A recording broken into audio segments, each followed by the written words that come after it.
السلام علیکم دوستانو. دلراج سره په ایوارډ شو کې څه شوي؟ که غواړئ چې تاسو هم ترې خبر شئ نو ویډیو تر اخره وګورئ.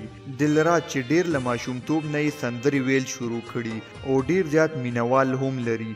ویل کیږي چې د نازي اقبال خورزه هم ده.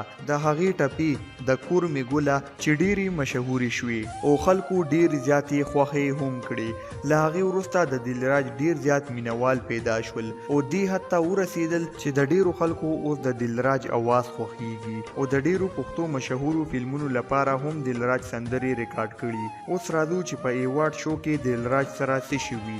له هغې مخکې که تاسو چیرې زموږ چینل نه وي سبسکرایب کړی نو زموږ چینل هم در سره سبسکرایب کړئ او په خوا کې ورسره د بیل نشان هم واخلئ چې زموږ همدغه رنګین نوي او تازه خبرونه د ټولو اول تاسو ته در ورسي. د اکتوبر په دې وروستو ورځو کې په پیښور نشترحال کې یو ایوارډ شو.